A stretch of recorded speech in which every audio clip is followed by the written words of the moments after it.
then the other half thought higher. That 19th voter was me, and I didn't submit one. Stocks dropped on speculation the Fed may raise interest rates later this year. At the closing bell, the Dow was down by 507 points to 51,492. The Nasdaq was off by 354 points. For the Wall Street Business Report, I'm Bob Agnew. News and analysis at townhall.com.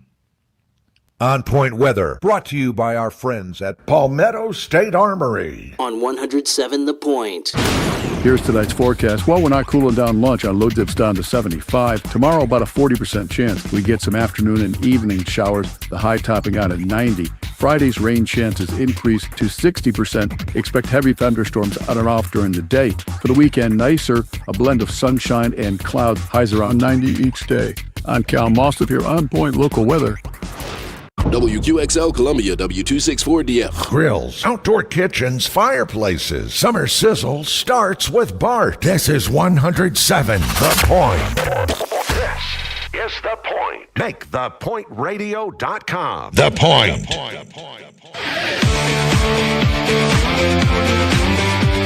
This is Sports Talk with Phil Kornblut and Chris Bergen. Sports Talk is heard across the state on radio affiliates of the Sports Talk Media Network and is streaming live on SportsTalkSC.com, as well as Twitter, Facebook, and YouTube. The South Carolina Education Lottery lucky number to call in is 888-898-2525. That's 888-898-2525. Now, here are Phil and Chris with tonight's edition of Sports Talk. And good evening, everybody. Welcome to Sports Talk Media Network. It is a Get Over the Hump Wednesday night. So happy to have you with us. Phil Kornblut, the plumber, Josh Cohen from our studios in Columbia. And we welcome back, hopefully he's in one piece after venturing into hooligan land. That would be a World Cup contest. Chris Bergen from the Bergie Palace. Did you see any goals? Did anybody score in the game you were at? I did not see any goals. Saw a tremendous performance by the goalkeeper from Cabo Verde. But aside from that, no goals, and much, much better behavior from the Spanish fans, the Cabo fans, than what we saw from New York Knicks fans. Oof. Speaking of hooligans. So when the game you thought was over, how many more minutes did they add to the clock so the game wasn't over when you thought it was over? Let's see. I believe they had 5 minutes of stoppage time at the end of the first half and 4 at the end of the game. That's just dumb. I'm sorry. What's it called? FIFA? Soccer fans? That's just dumb. First of all, nobody knows, right, except for the referee, how many minutes are to be added on, and you think a game is over, you think you got to win, and you got to sit there and also the faking. The faking's got to stop. I mean, people complain, you complain about NBA players flopping, and at least they're not flopping like they've been shot with a shotgun like some of these soccer players do when they fall down. Yeah, it's like, God, this guy hit by a Mack truck. The guy barely breathed on him. All right, it's good to have you back. That's your point. But thank you. And your point about the clock is something I've never quite understood, because they stop the clock in college soccer. Why can't they stop the clock in professional, FIFA worldwide? This is the biggest game on the planet. And there's one guy who has the ultimate authority. I mean, ultimate authority. As a matter of fact, the game today, England and Croatia. Croatia scored on the last play of stoppage time. Who's to say that stoppage time wasn't extended long enough to allow them to have one more opportunity? That's the same thing. Ivory Coast scored on you said the last second of stoppage time. In the first half. Yeah. Oh, first half. See, the one I was watching, Ivory Coast, they scored with 2 seconds to go, more or less, in real time. They scored at like the 89-58 mark. Right, it's a 90-minute game, right? Yeah, right. They scored at like 89-58, and that's like a walk-off goal, and then they added 7 more minutes. They still won, I believe. I think they still beat Ecuador. Stunning upset. Florida Gulf Coast, Ivory Coast defeated Ecuador. I shouldn't be making fun of the so-called world's most popular sport. Give me a break. Give me a flipping break about popularity. I mean, yeah, it might be famous, everywhere else, but not here. And not in the United States. No, it's not football. It's not the NFL. It's not college football, okay? Come on, it's not. I would bet you the World Cup probably will draw better ratings-wise than college football does here in the United States. I sat and watched a game between Spain and Cabo Verde with 70,000 people at Atlanta Stadium, because you can't call it Mercedes-Benz Stadium. Alabama draws 92,000 for a spring game. They used to. They used to. 92,000. My point for a is spring the ratings are going to be through the roof. For the World Cup. Because you only get it once every 4 years. Correct. So, all right, good to be with you. Had an itch to go up to Clemson. Been a while since I've been up the mountain. So we went up the mountain today to listen to Brad Brownell, and we'll bring you some of what the Clemson basketball coach had to say. Got some injuries. They're going to go to Italy here this summer, and they got some injuries that they're dealing with. Ace Buckner had shoulder surgery, so he is shut down for all the summer workouts. So that's a setback. And let's see. Of course, Foster, who got hurt last season, he is still recovering from his injury. Welling is still dealing with the ACL. Wouldn't expect him to play. Probably not before January. I mean, maybe December, but probably not before January, before he's feeling where he's ready to go. So we'll hear from Brad Brownell. South Carolina today, and we'll do a full recruiting report coming up in a little bit. But the Gamecocks added another international professional to their basketball roster today. They signed a player from Spain with a perfect name for the state of South Carolina, Hugo Lopez blows into South Carolina. Hugo is back. Hugo, he is 6'9". He's 22. I don't know. Did it ever say? I never saw how many years of eligibility he has left. I have no idea. He's 22. I want to say 22. Mm-hmm. Yeah. Multiple years of a junior national team. Mm-hmm. Not a starter. Not a particularly dominating player. Based on his stats and what we've read about him, he averaged 3 points and 4 rebounds a game, 11 minutes per game. So not a frontline player from where he is coming, but for South Carolina's needs, they need age, they need bigger bodies, they need people to change the narrative for them in their basketball program. So this is another guy coming from the international professional leagues. The other one they have, of course, 6'11", Juan Fernandez, who's from Argentina, but he played in Spain as Hugo did. So Juan and Hugo coming to the Gamecocks' efforts here.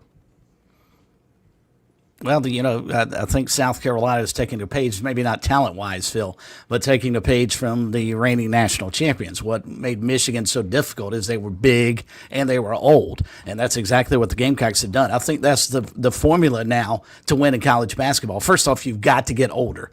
Younger players just cannot contend with what we're dealing with now with regards to the transfer portal and professional athletes coming overseas to play now in college ball, G League guys that are going to ultimately, I think, probably get approved to be able to play full-time, maybe not for a couple of games before they lose their, temporary restraining order, as we saw with Alabama. But we're ultimately going to see, the professionalization of college basketball may go faster than the professionalization of college football, but you've got to get older. You can't have 17, 18-year-old kids, frontline kids, trying to play against a 22-year-old man. Mm-hmm. Yep. And that's exactly, I think, what the Gamecocks are hoping, that, hey, it worked for Michigan. They were really, really good this past year.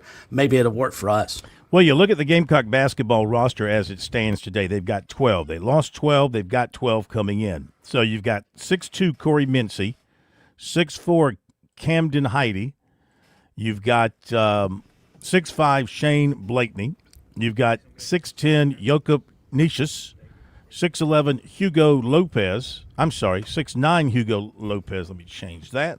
6'11" Juan Fernandez. And then the carryovers, and you add the two freshmen, 6'4" Marcus Johnson and 6'6" Davion Hanna, who was at Alabama, got hurt, didn't play a whole lot, still a freshman, will be a redshirt freshman. Those two guys those two guys might put together a very special backcourt. Young, but I mean, Marcus Johnson's a multiple-time Mr. Basketball in Ohio. And Hannah was a very heavily recruited high school guy and a coveted player at Alabama. You got to like those two guys. And then you've got 6'10", Beliakis, where'd he come? He came from Wisconsin, I believe. Is that where he came from? Correct. Yep. And then Grant Polk and Hayden Simeon returns. And did I say Eli Sparkman? So that's their roster as it stands right now. Not going to put fear in a whole lot of people right now. They're going to have to go out and prove it. But I really like the two freshmen, the two young guys, just based on their reputations. I really like those two. They might have a future if they stay in the program. And then the football team, the Gamecocks football team, one of the two, Shane Beamer, right after the show last night, he put out a commitment alert. And then about 2 hours later, he put out a second commitment alert. So one of those was for offensive tackle Clayton Lee from Florida, who announced his commitment to the Gamecocks today. Still waiting to find out who the other one might be. One other recruiting note, and we'll get into recruiting a little bit later on in more detail, but this kind of surprised me. The guys over at Inside the Gamecocks on their show this morning, J.C. Sherbert and Jamie Bradford and those guys, they reported that South Carolina has pulled off Amir Patterson. So that surprised me. The wide receiver from Bluffton, Ridgeland, he visited North Carolina yesterday, but he was at South Carolina over the weekend. And things that I read, I hadn't reached him, but things his interviews, his post-visit interviews, all sounded very positive for South Carolina. And it seemed like other schools were kind of backing off of him, and he was there for South Carolina to take, but apparently they've decided not to move on him. Now, maybe this is a transactional thing, and he's looking for the best deal money-wise, and he's getting a better opportunity maybe at North Carolina or somewhere else. But that kind of surprised me when that came down today. So we got recruiting coming up. We'll hear from Brad Brownell a little bit later on as well. And MJ Ward from the U.S. Open, which begins tomorrow. It's going to be, boy, I tell you what, if you miss the fairway, I don't know if you've seen any of the video at Shinnecock. If you missed the fairway, you are dead meat. You are dead meat. That rough it's hay. The rough is hay, pretty much. You better have what's that thing that you swing, the grass cutter that you swing that has blades on the a sickle. Maybe there's another implement, like a swinging. You've seen people cutting heavy grass with it. It's like a heavy grass cutter. You swing it; it's got blades on the end. Me and Bergie don't let our lawns get that long, so we don't know what you're talking about. This is true. Well, but I will say this, Phil, and it applies to college athletics as well, and I've said it time and time again. You've heard me say this. It should be hard to win a national championship. That's what we've got this weekend. You hit it off the fairway, you should pay for it. And evidently, judging by the hay, you're going to pay a severe penalty if you don't hit the fairway, as you should. Mm-hmm. Yeah, no it's question an easy about game. it. Golf is a simple game. If you hit it right down the middle and in the middle of the green, it's a piece of cake. Yeah, if you can do that. But if you don't, let's see. Somebody just texted us a Kaiser blade. Kaiser blade? Wow. I didn't know it had that kind of a name. I mean, I've got one. I've used it to help clear out heavy grass before. I never knew the name of it. Kaiser grade, a Kaiser blade. Okay, plumber, I wouldn't expect you to know because you don't do manual labor, so I really wouldn't expect you to know that. Air conditioning boy. And let's see. Oh, it's an SC Wild Night tonight. Major Billy Downer, I think for the first time, is taking a vacation on a night when we have an SC Wild Night for you. But he has arranged a replacement for him. Charlotte Mayhew will be joining us tonight. You're going to be talking about, here's a big problem in South Carolina and everywhere, abandoned boats, and how the Department of Natural Resources is cleaning up the waterways. Abandoned boats. Find out how big an issue that is in South Carolina. Somebody says a sling blade. Is it called a sling blade? That makes more sense. Now, I'm not disputing the Kaiser blade, but I have heard of a sling blade. Sling blade. I thought a sling blade was something like you had in your pocket, like a Switchblade. That'd be or something. Switchblade, yeah. No, I know that, but I mean, I thought it was something a little smaller. All right, thank you for that. Now, College World Series rolls on, and we send another team home this afternoon, heading back down their own country roads to West Virginia. North Carolina, big start, has to hold on, sort of, kind of. Tar Heels win it 12-7. Let's go to Omaha with an eye on the CWS. Our man Jason Patterson, he is there, and welcome in, sir. How are you?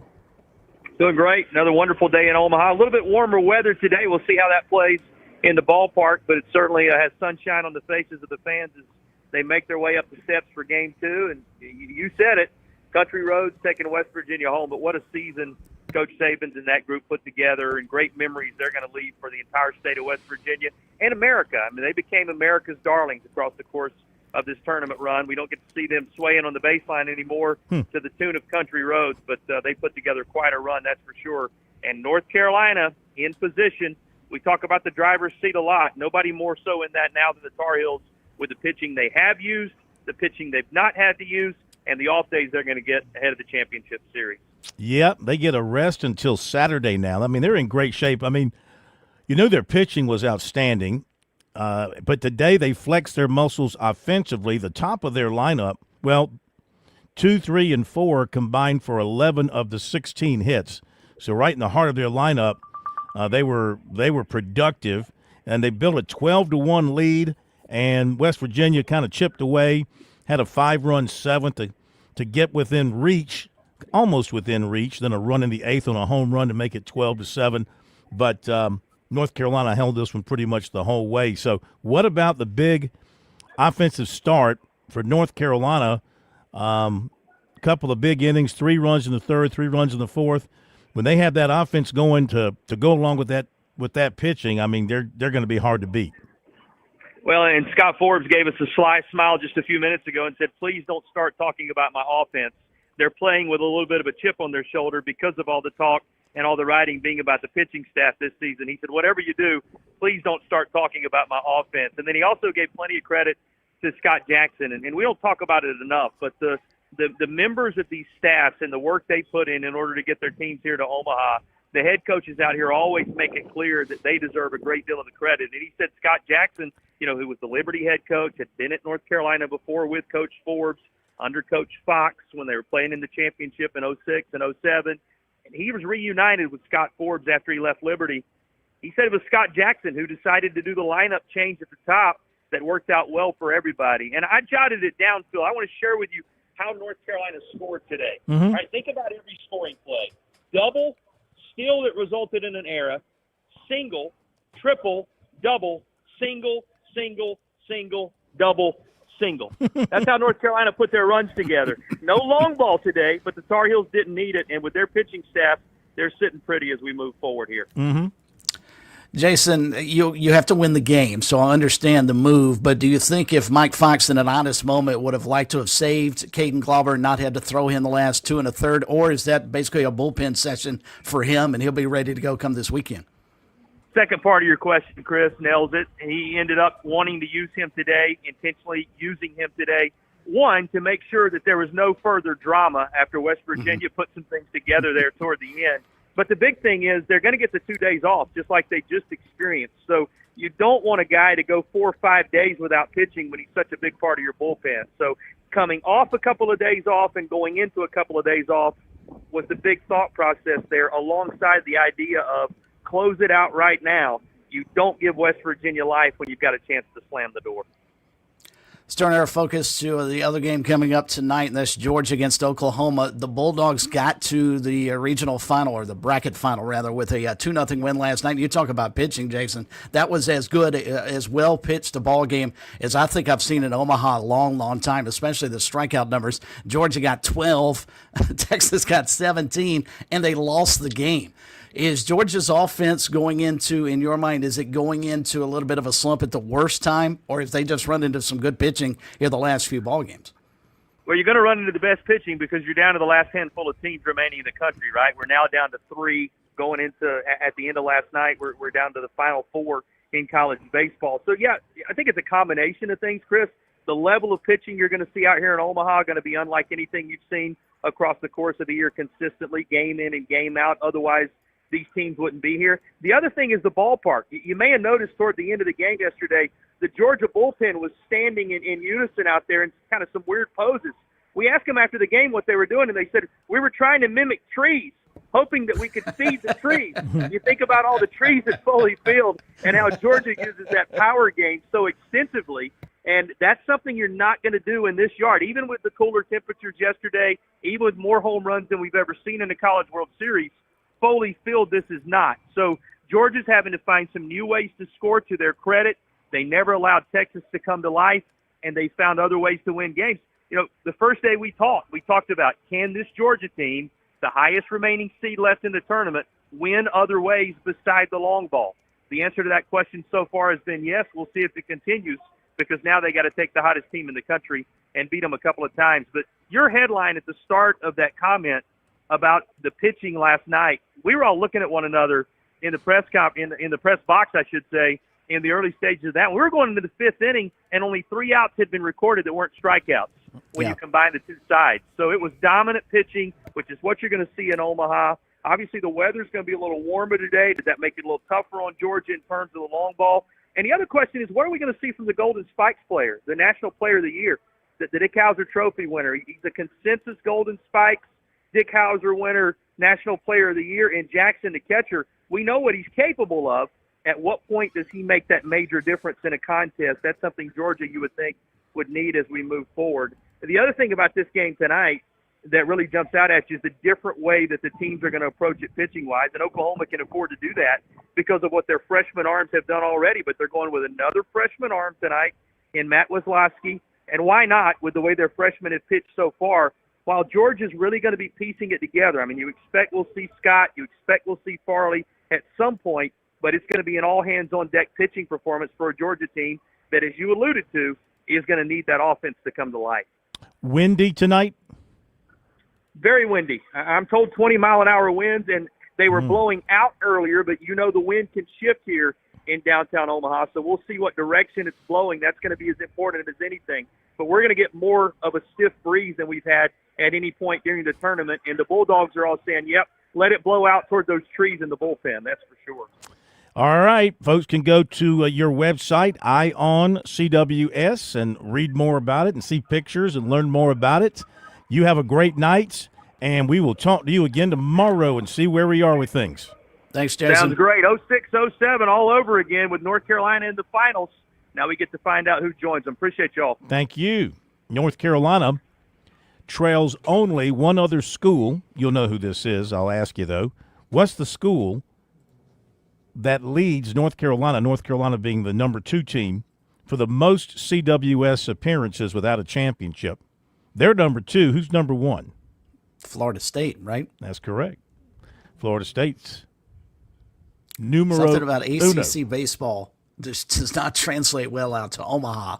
This might be one of the exceptions to the rule, though. These guys. If I remember history right, I think did not Wake Forest win the first CWS? Yes, that is correct. And then that was they were the only ACC team to win it until Georgia Tech. UVA. And Brian O'Connor. Yeah. Georgia Tech. Remember, we had that discussion about them and why he would leave, Virginia for anywhere else. We were talking about Scott Forrest possibly leaving North Carolina. Yeah. And he obviously went to at least the greener, if you will, pastures of Mississippi State in their bank account. By the way, thank you for all the suggestions. A scythe, getting a lot of suggestions here about what that implement is.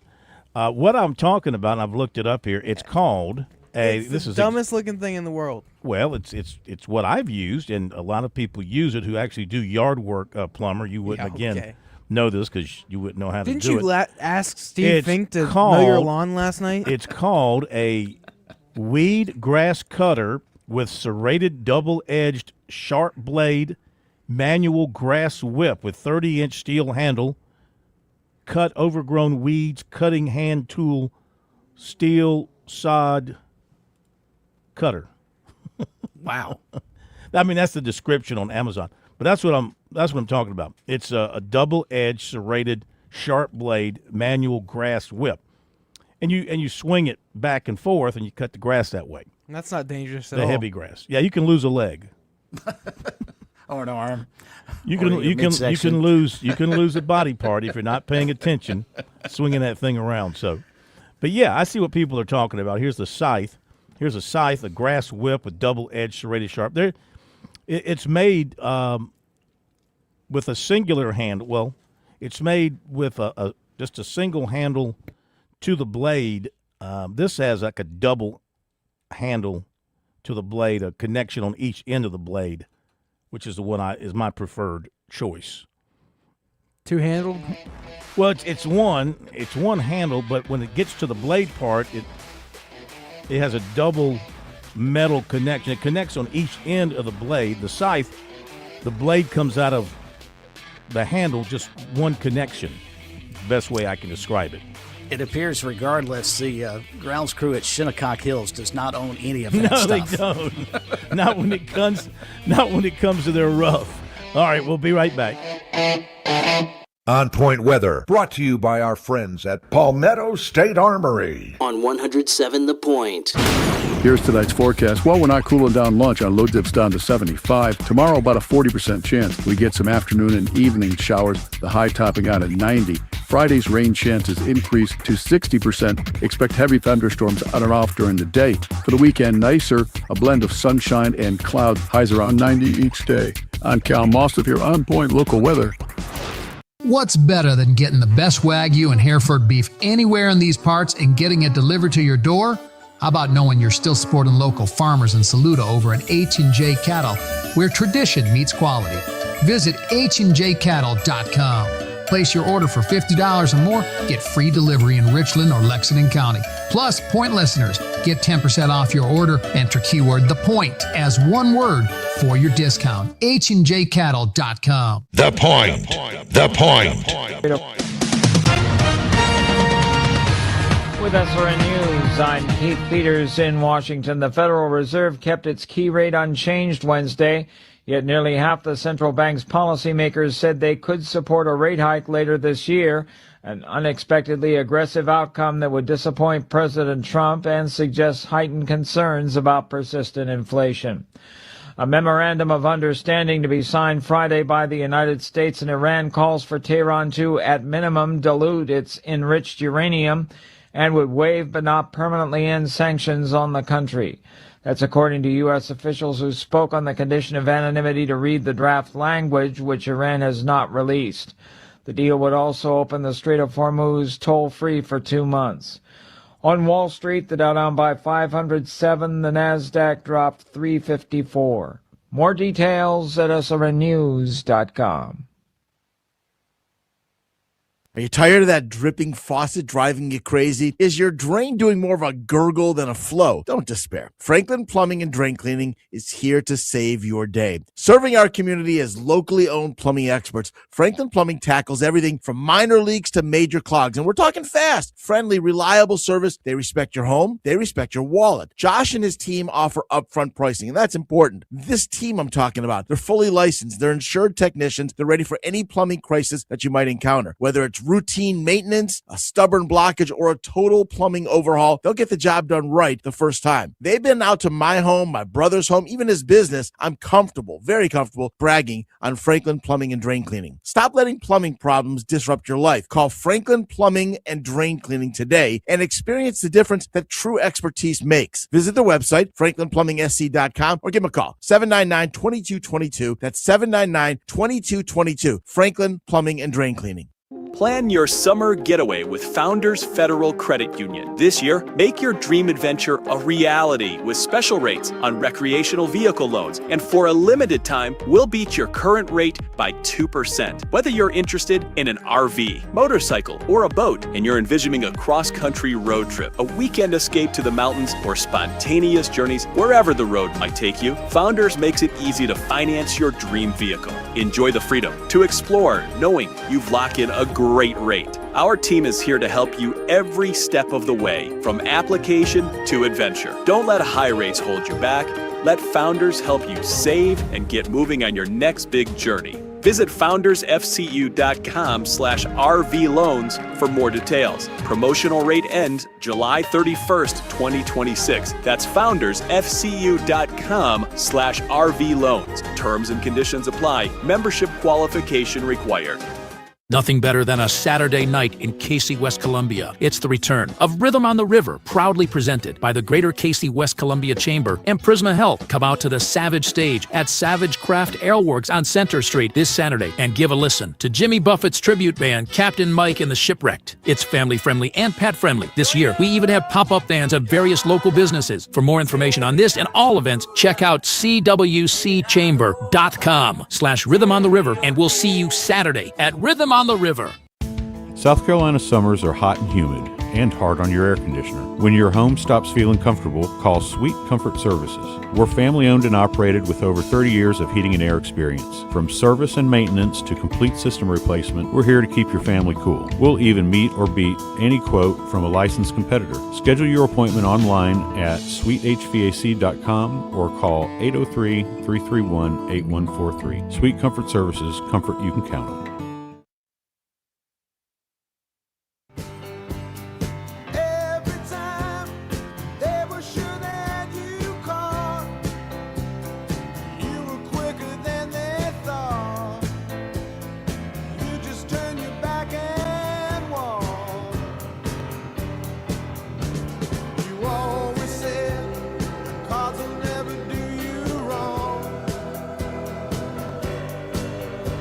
All right, welcome back. Sports Talk Media Network on a getting over the hump Wednesday night from Columbia. Phil Kornblut here.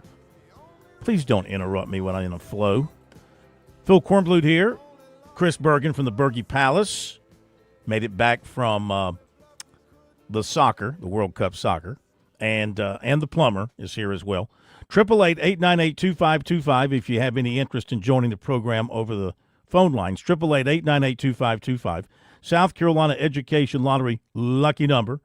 And remember, the lottery's impact, you can learn more at the website sceducationlottery.com/education wins. And playing for fun is a win for education. Our text line number, 803-900-4847. 803-900-4847. Brought to you by Larry Lucas, State Farm Insurance Agency in Columbia. 803-799-1998. In Lexington, 803-359-0770. Speaking of numbers, I forgot to mention this. Monty Lee, got to play that thing for Bergie. Wasn't here when we had Monty Lee on, I believe. Were you here? When were you gone? Were you gone? He was not here. Monday and Tuesday. You were gone Monday and Tuesday? No, it was last week. You were gone. Did you hear the little jingle Thursday, we put right? together for Monty Lee? The Sarah Lee. No, I was out Thursday as well. Went on vacation. I was down in Conway. But yeah, Oh, that's you told right, me yeah. about it. Yeah. Nobody doesn't like Monty Lee. Yeah. But he's changing his uniform number. He's been wearing 43. He's going back to his Charleston number of 8 there at the college. So I meant to mention that. Just thought that was interesting. Now, let's see here very quickly. Some text messages. The plumber has callus-free hands. It's not nice. It really isn't. This is from Russell. It's not nice. Sling blade, Kaiser blade, both are the same thing, he said. And, okay, let's go over here. Ray says it's a scythe, you nerds. There we go. ACC. But it wasn't, Big Clemson fan. right? It was not a scythe that we were talking about. That's a variety of it. It wasn't my particular choice of implement. That's what I was getting at, my choice of implement. Did you want the Monty Lee audio? You can play it for Bergie if you got it.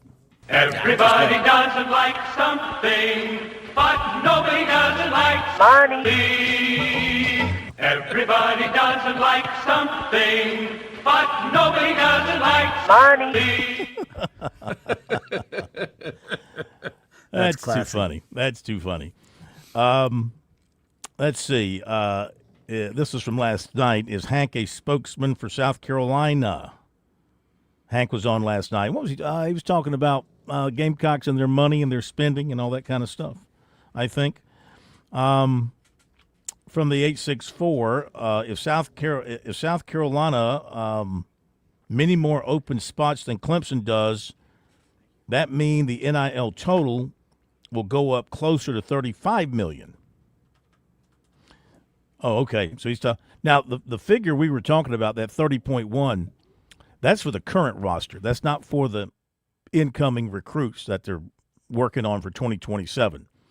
That valuation we were talking about was for the current roster, the one that's put together, the one that's in school now, with those players having their valuations.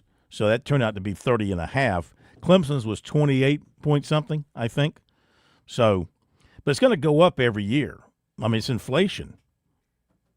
It's going to go up every year. And, of course, the House settlement requires schools to increase, in the NCAA, to increase annually by a certain percentage the share amount. So it started at 20.5, and I think this year it goes up to like maybe 22, and it'll go up every year for 10 years.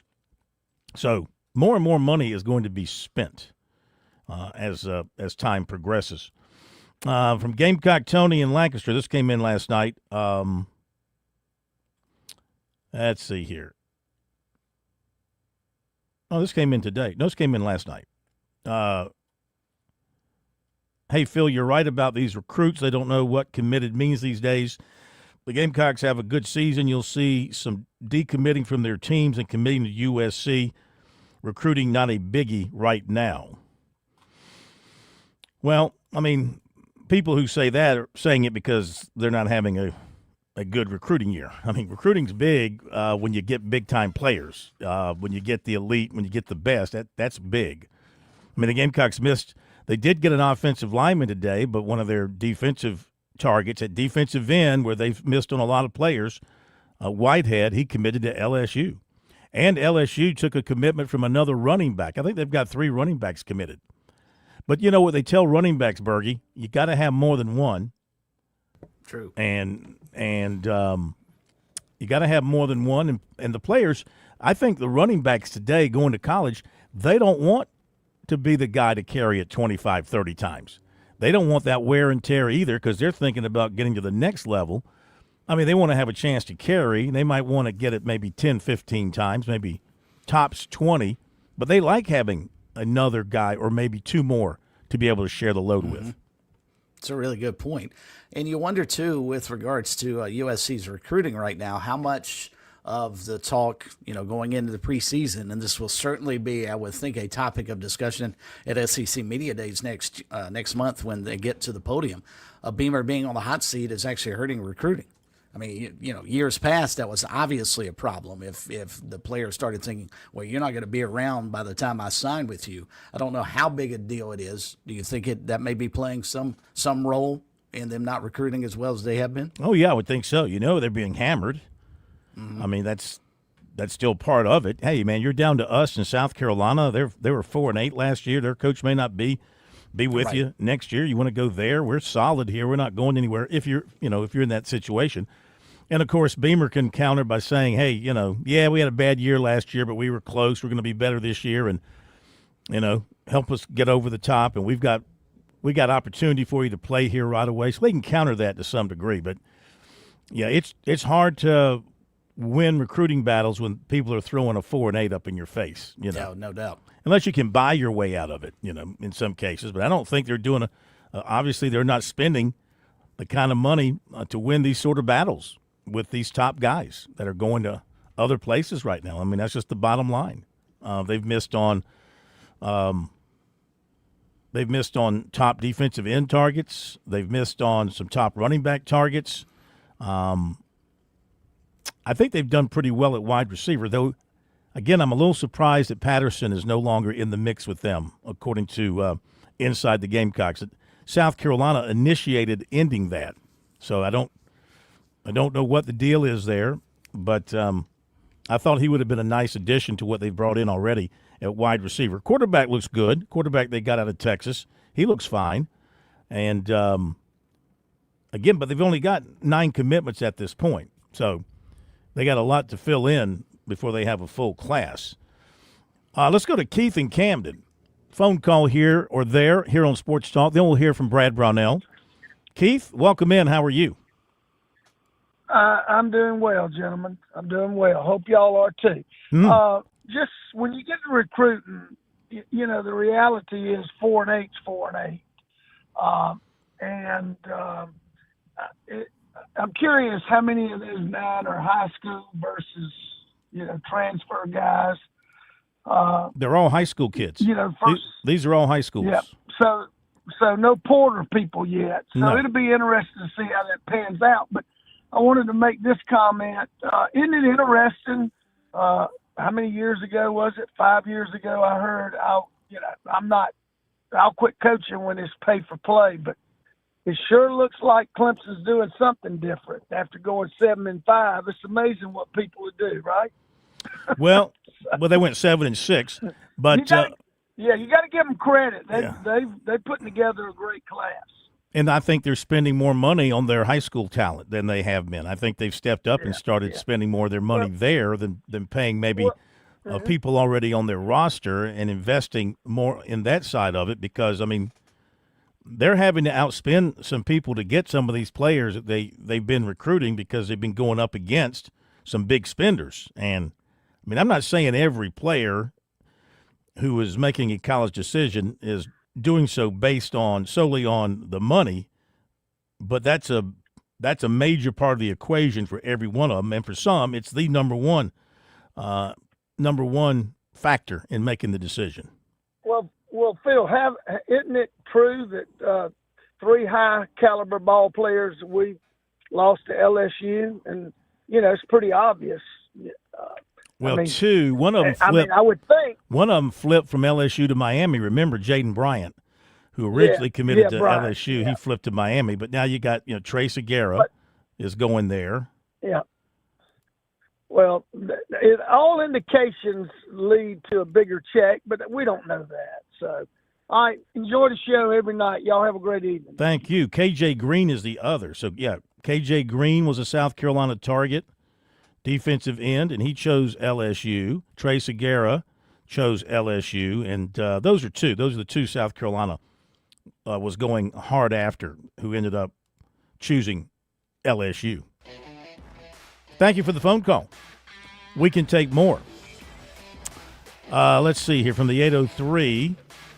It's a sling blade. I used it many times as a kid while Dad watched. I've never heard that implement called a sling blade before. I mean, of course, I didn't know the name of it until I looked it up. I just called it a grass cutting thing is what I call it, grass cutting thing. All right, we'll be right back. I'm State Treasurer Curtis Loftus, here to share some great news. Future Scholar, South Carolina's 529 college savings plan, can now be used for a lifetime of learning. From K through 12 to college and beyond, saving tax-free for your child or grandchild's education has never been easier. You can start with any amount. Contributions are tax-deductible and earnings grow tax-free. Discover the smart, easy way to save for college today at futurescholar.com. We're with Major Billy Downer of the Department of Natural Resources. Major Downer, let's say I'm out in the woods or I'm on the water and I need to reach a DNR agent. How do I do that? Operation Game Thief, Phil. It's been around 30-plus years. You can call us at our 24-hour hotline any time of day, 1-800-922-5431. To report wildlife violations or to get help if you're in trouble in the woods or on the water, call us at Operation Game Thief, 1-800-922-5431. Hi, this is Major Billy Downer, and coming up tonight at 7:30, it's another edition of SC Wild from the Department of Natural Resources on the Sports Talk Media Network. I'm attorney Jim Corbett. I'm not a case manager. I'm a lawyer for over 35 years. I don't charge 40% for your injury in your wreck case or any on-the-job injury. Call 803-765-2968 and ask for Jim Corbett or email me, jim@jimcorbettattorney.com, for the experience of a lawyer handling your injury case. Jim Corbett, 803-765-2968. Jim@jimcorbettattorney.com. Put 35 years of experience to work on your injury case. Traveling can be the worst, especially when you can't find your favorite show. Well, don't worry. We've got the perfect way to keep up with everything happening in the Palmetto State when you're away from home. Just pull up the Chief Sports app on your mobile device, and you can listen live to Sports Talk. All right, welcome in, everybody. Sports Talk Media Network. So the next time you can't find us on one of our great radio affiliates, just log on to the Chief Sports app, the best way to stay connected with the Sports Talk Media Network. When I was in high school, my coach liked to say, "You don't rise to low expectations." And that's just always stuck with me. So with the help of my lottery-funded life scholarship, I was able to get a degree in secondary education. Now it's my turn to invest in my athletes, the same way my coaches did for me. Who knows? Maybe one day they'll do the same for someone else. Better coaches means a better South Carolina. And a better South Carolina means a better you. Visit SCEducationLottery.com/betteryou. There's a lot of things we take for granted in our lives. Your home's AC will run cool. Your drive-through coffee will be hot. And the car will start when it's time to take your kids to school. It's when things don't go as planned that you start thinking about who to call and where to turn. The good thing is, you can prepare for life's most difficult days by calling the Larry Lucas Agency today. Larry is a State Farm agent that has been taking care of people across South Carolina for more than 2 decades. You probably have insurance, but switching is easy, and bundling can save you hundreds or more. Most importantly, the Larry Lucas Agency can help you choose the protection you want at the price you want. All backed by South Carolina's #1 home and auto insurance company. Visit LarryLucasAgency.com today or give Larry a call at 803-799-1998. Like a good neighbor, Larry Lucas State Farm is there. In 2012, inside Clemson football's weight room, a different kind of barbell was developed. The Tsunami Bar is a flexible, oscillating bar designed to enhance high-intensity training while helping reduce joint stress. Unlike traditional rigid bars, it moves. That movement forces your stabilizer muscles to activate, your core to engage, and your body to produce force more efficiently. The result is improved strength, better balance, and more functional performance. Tsunami Bar Sports continues to provide innovative, dynamic training solutions that empower individuals of all fitness levels to reach their peak potential. Whether you're training for general fitness, building resilience, or improving rotational strength for sports like golf, the Tsunami Bar challenges your body in ways traditional equipment cannot. Learn more at TsunamiBarSports.com.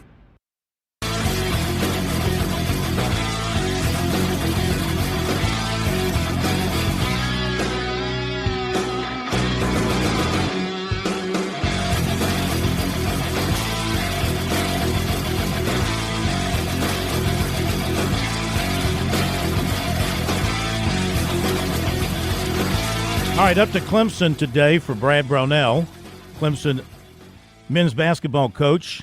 Kind of a summer update as his roster, of course, has turned over, and his coaching staff has turned over as well. He lost guys, had to bring in new guys. So he talked about having to piece together a new staff for this upcoming season. I don't know if I had any difficulties. It was a lot because it was so many, most of which were anticipated. So I had like Chad Warner and Chris Harriman. I kind of had those guys really at the top of my list right away, and knew that when Coach Bender, and because I'd known about Coach Bender all year, and figured that Coach Donald would be getting a job. Really happy for him that we would make some changes in those areas, and those were guys that I had kind of isolated as an offensive guy and a defensive guy that would be really good, and they have been. And then just, the other additions, Andre Morgan and Chris Hollander and Tyler Murray were, Andre and Chris I knew. Chris I've known a long time. Andre really recently, the last couple of years, gotten to know him and watched him from afar, knowing that he has all the Atlanta ties and connections and has done a good job recruiting there. I thought he would be a good fit. Was good friends with Sean, so it was easy to get to know him through that. And then Tyler was really the only guy that I didn't know. But obviously he worked for Chad for a long time. And when I did some research on Tyler, very impressed. When I talked to Tyler, very impressed. And, just think he's going to be a really good addition for her. So it was a little bit challenging during the recruiting process. Only because when we started hosting visits, it was like most of the guys didn't know what to do in terms of what we do here. And so I had to, rely on T-Mac and AJ Morris on our staff to kind of help me through some of those things. But it all worked out well. All right, Brad Brownell from earlier today up at Clemson talking about piecing that staff together. And before closing the book on last year's team, which, of course, made the NCAA tournament, but then flamed out quickly with that loss to Iowa, which turned out to be no great shame because Iowa was good. Really good. Yeah, they had a good team and made a nice little run. But one thing that Brownell said about last year's team was it was a team that played well together, really came to well together, and it was a true definition of a team. It's what he loved about last year.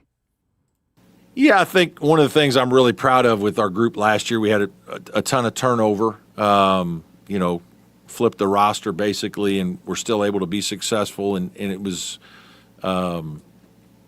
really just the power of team. And I think that's what we really were last year. We were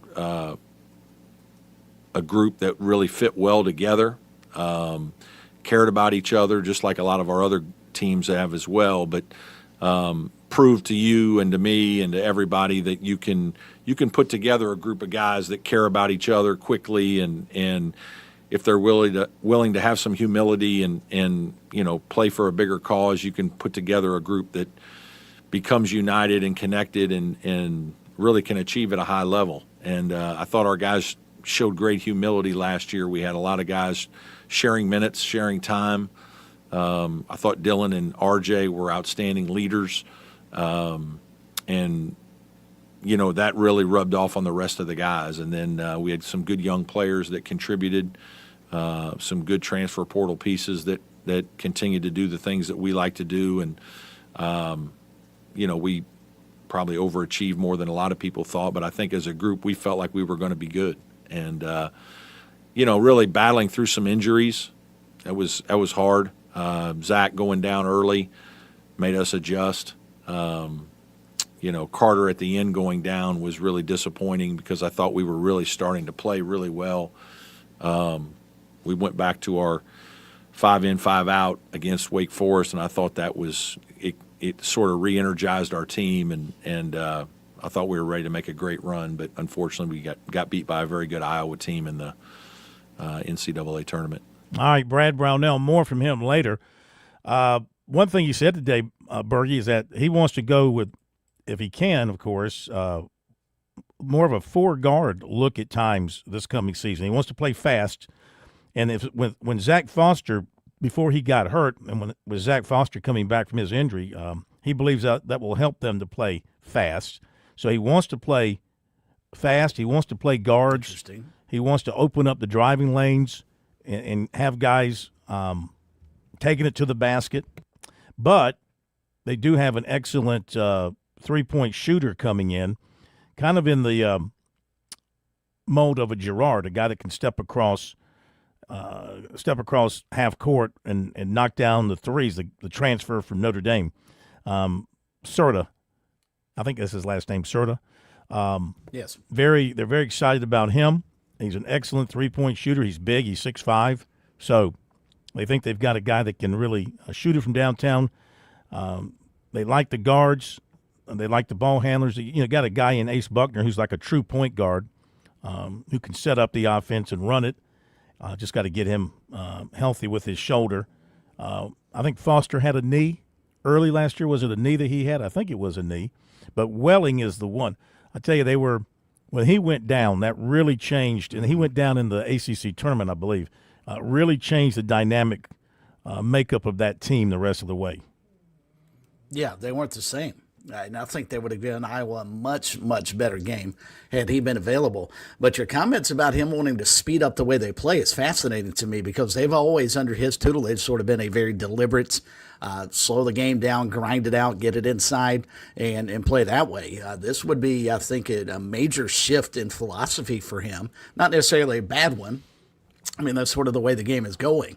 But Clemson was always somewhat of the outlier, and I thought it worked extremely well for them. I'll be fascinated to see if they're able to pull that off. Here's their roster right now. You got 6'10" Carter Welling. You got 6'5" Cole Serta, 6'9" Dylan Faulkner, 6'7" Latoris Levicius, 6'9" Dallas Thomas, 6'3" Ace Buckner, 6'8" Chase Thompson, 6'9" Trent Steinauer, 6'3" Zach Foster, 6'7" Blake Davidson, and then your three freshmen, 6'11" Will Stevens, 6'5" Harris Reynolds, and 6'5" Amar James. That's a big club across the board. They're going to be tall and lean in every position. Yeah, they will. And again, that doesn't sound like a team that wants to push the pace. They'd much rather slow you down and play in half court. So this is going to be fascinating to watch. And if anybody can coach it that way, I think Brownell can. I think he's an exceptional coach, and he's proved it over the years at Clemson. Okay, I wonder if MJ has got a sling blade with him at Shinnecock. We'll find out.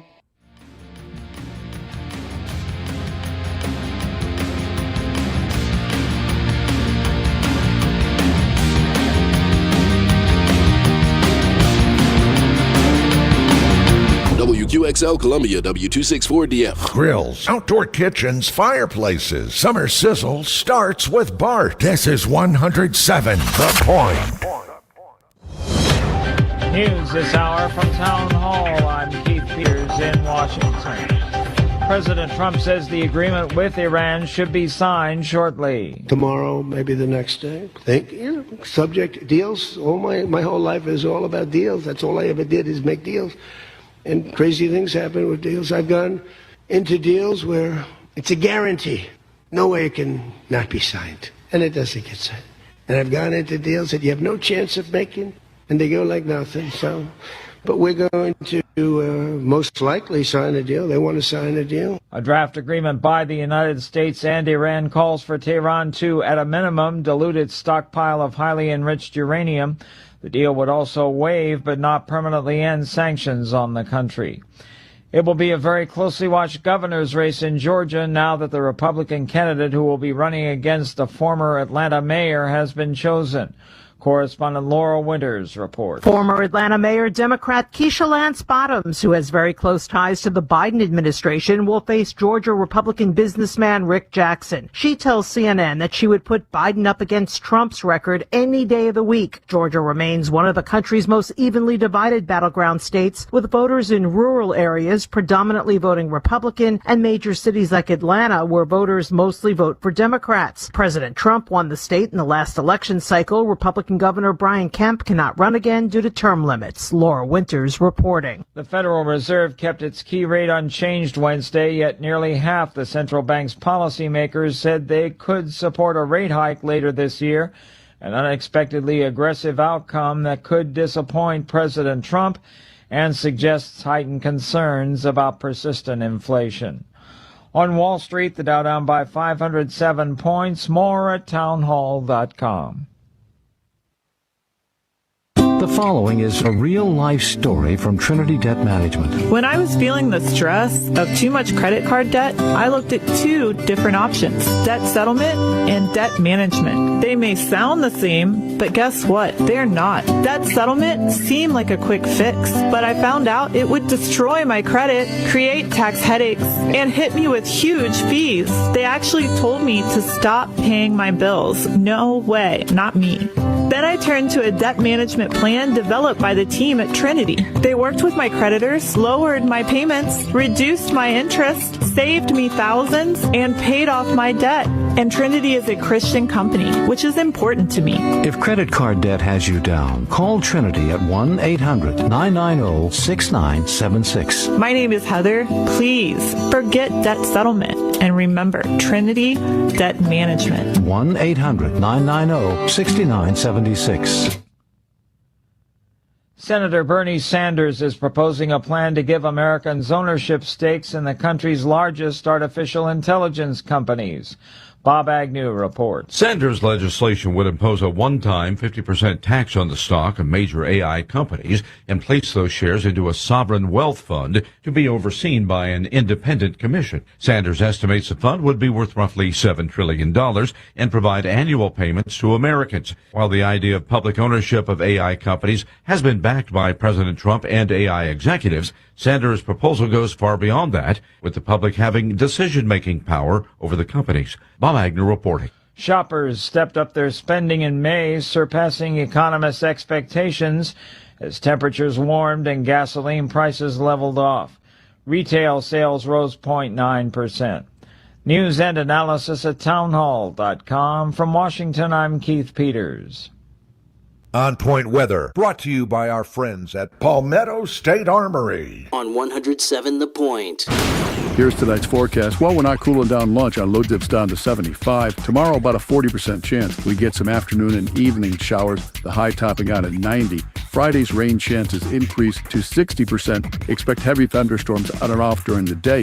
For the weekend, nicer, a blend of sunshine and clouds, highs around 90 each day. I'm Cal Mossop here on Point Local Weather. WQXL Columbia, W264DF. Grills, outdoor kitchens, fireplaces. Summer sizzle starts with Bart. This is 107 The Point. This is The Point. Make thepointradio.com. The Point.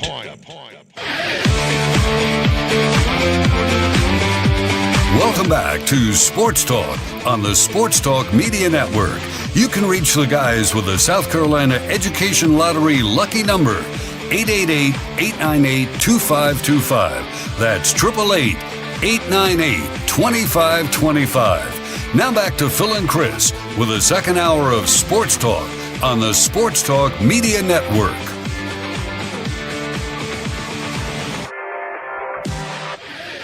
All right, back we are, Sports Talk Media Network on a Wednesday night. Great to have you with us. SC Wild coming up, bottom of the hour. Stay tuned for that. We're going to be dealing with an issue here in South Carolina. What do you do, or what people are doing with their abandoned boats? That's a problem, not just in South Carolina, but other states as well. We're going to talk about that. Got recruiting coming up for you in just a few minutes. It's time, however, for another major on the PGA Tour. It is the U.S. Open, usually played right here in June when it's at its hottest, and it's a real battle for the golfers, the heat, the conditions, and now this golf course they'll be playing, Shinnecock Hills in Long Island, always a difficult track because of the rough and the way they set it up, and depending on how they handle the greens. Let's find out more. We welcome in our major reporter, M.J. Ward, joining us from his backyard up there in the Hamptons. Good evening, sir. How are you? Phil, that's very nice. Just don't let my wife know about my hidden accounts, okay? I think that would be a shock to her and even to me. So, I'm lucky if I have a front seat at Jones Beach. That would be fantastic. But it's great to be back. This is my fifth time at Shinnecock. I've covered all of the Opens since they returned after the 90-year absence. And I don't like to make categorical statements definitively because, things can be changed. But I will say this, among the real ones I've ever been at, it's magic to be at Shinnecock. One of the founding members of the USGA, and then also the only club to have hosted an Open in 3 different centuries, which is an amazing statistic. But it's just a fantastic place. I think it's hopeful that this time around, and again, I have to say that with a caveat, that I think the USGA has got a really good game plan. Now it'll be a question of execution because you don't want to see the golf course tricked up. It's a fantastic William Flynn design. The wind will be an issue this week, guaranteed probably all the way through the championship. But it's exciting to be here.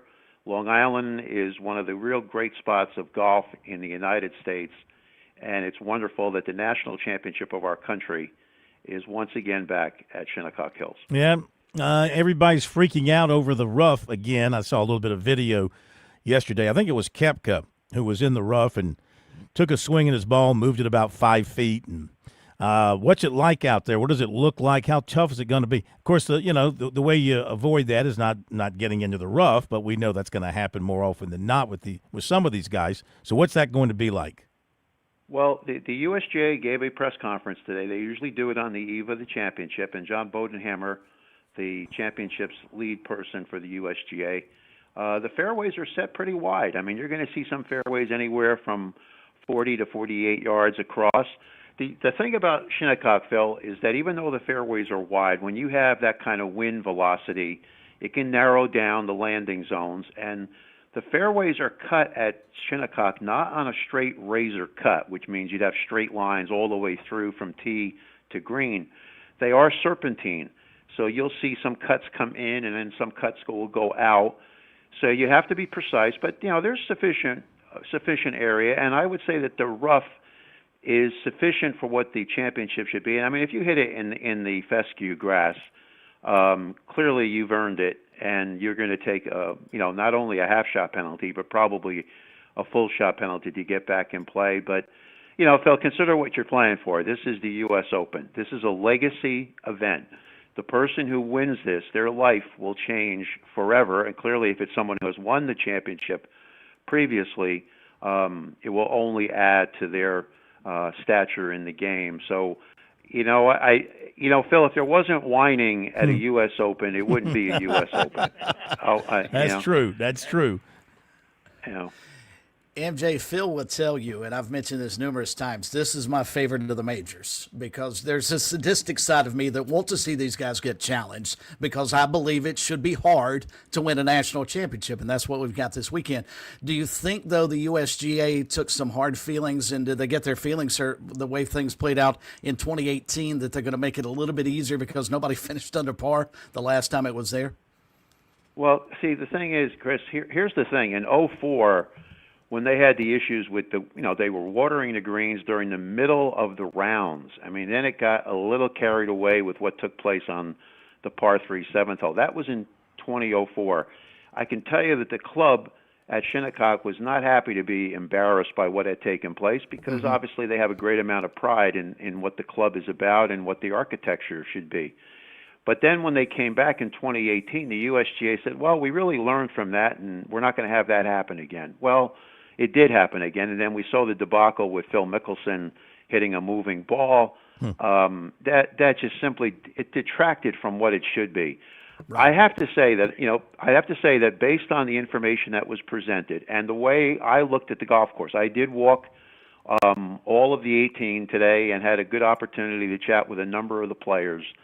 I think the golf course is exactly what it be, and I will use what John Bodenhammer said during his press conference.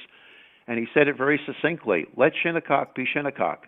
So if the wind comes up, the scores are going to be tested. And if they happen to go low because the man happens to play a superb round of golf, then the golf course should be able to yield that. Where things get dicey is when guys play really well and the golf course still does not yield anything, especially when wind conditions aren't extreme. But tomorrow we're looking at winds that could go from 25, 30 miles an hour, and that's going to be steady for a good part of the play. So it'll be interesting to see how guys play. The thing, guys, to keep in mind, the mantra of an Open is not whether you can play a shot, it's whether you should play that shot. And I think a lot of guys don't really get worked up into this because they've been playing courses where 15, 20 under par is a standard operating situation. That's not going to happen this week. And you're going to have to adjust your mindset that occasionally bogeys are not going to wreck your scorecard. But if you happen to get into the snowman territory, well, then that's a different game entirely, and you may be leaving after 2 rounds. So we saw how the New York fans were. Of course, there's fans from all over, but primarily the greater New York fans, how they handled things at the Ryder Cup at Bethpage. Are they the same at Shinnecock when they have the Open there? Are they in your face, loud, rowdy? How are the fans typically at Shinnecock? Well, one thing about public golf, and that's what Bethpage is about, is you get an all type of characters at that. Plus, the attendance for Bethpage was much greater than what it'll be here at the U.S. Open at Shinnecock. I mean, it'll probably be roughly around 25,000, give or take, maybe a few more thousand, but not much more. So it provides you with more of an intimate situation, so that you can take in what's going to go on. You know, Phil, to be honest with you, I've heard this story about New York fans, and sadly, there are a few bad apples. But I take umbrage when people think that everybody is cast from the same cloth. You know, I think that, you know, it's unfortunate what took place at Bethpage and the groups that had to go through what they had to go through, especially Rory McIlroy and Shane Lowry. But I also think, too, that this is really special. To be at Shinnecock and to come back here, to me, it's the equivalent of what Muirfield is in Scotland. The pedigree of the golf course is fantastic. And one thing to keep in mind, guys, the winners at Shinnecock in the past have been all types of different players: Ray Floyd, Corey Pavin, Retief Goosen, Brooks Koepka. There really is no single common thread between those four players, besides obviously having an exemplary game when they won. So I think this golf course is going to be an interesting challenge. It will not be a bomb and gouge situation, and it's not going to be a putting contest. So it'll be an interesting situation to see who can play the most complete game. And at the end of the day, for the man who holds the U.S. Open trophy, you want to be able to say, you know, he played the best tee to green for 4 days on that kind of venue. When you do that, you've done something that very few people can ever say. Take a look at a few of the groups they've put together. You've got Koepka and Young and Gotterup going off at 7:30. You have got Patrick Reed, Andrew Novak, Kurt Kitayama at 7:52. Roy McIlroy, Ludwig Oberg, and Tommy Fleetwood at 7:52. You've got, let's see here. You've got, I'm looking for some familiars or some bigger names here. You've got Bryson DeChambeau, Victor Hovland, Matt Fitzpatrick at 125. Dustin Johnson goes off at 136 with Wyndham Clark and Gary Woodland. Justin Thomas, Hideki Matsuyama, Xander Schauffele at 147. And South Carolina's a golfer, the USC, the amateur Merrick Fleming, will be in the last group of the day, going off at 242. And let me see here. I'm trying to find Scotty. Scotty goes off in the morning, I believe. I thought I saw him in here somewhere. But the first group is going off at 6:35 in the morning. Yes. Are you kidding? 6:35? Who's up at 6:35?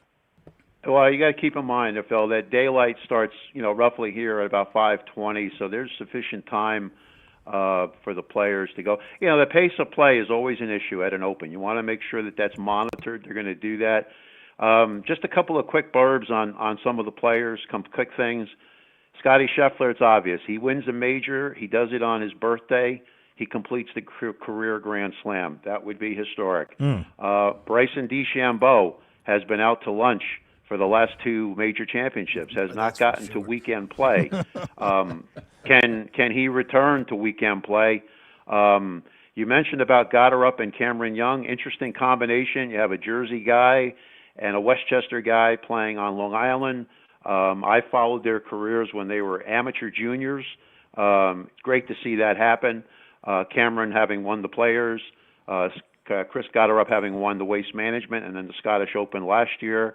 There's a lot of interesting storylines with a lot of these guys because it'll be interesting to see. I mean, one of the real I shouldn't say the dark horse pick, but a guy that's been a favorite pick for many is Matthew Fitzpatrick. Just to let you guys know this, the Europeans have won the first two majors this year. That's not happened that I can recall in probably modern times.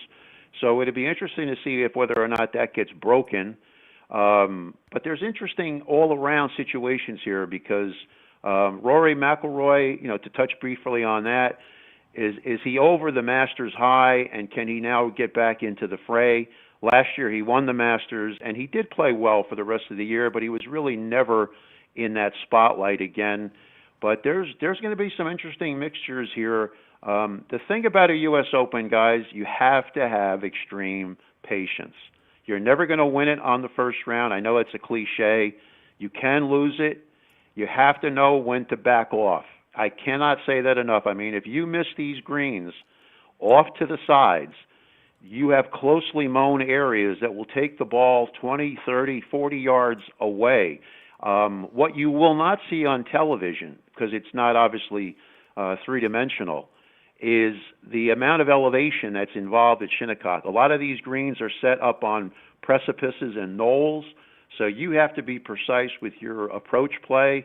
It's the consummate test for wind because there's always adjustments in the routing. You never face the same wind, so you can't dial it in, and you have to adjust.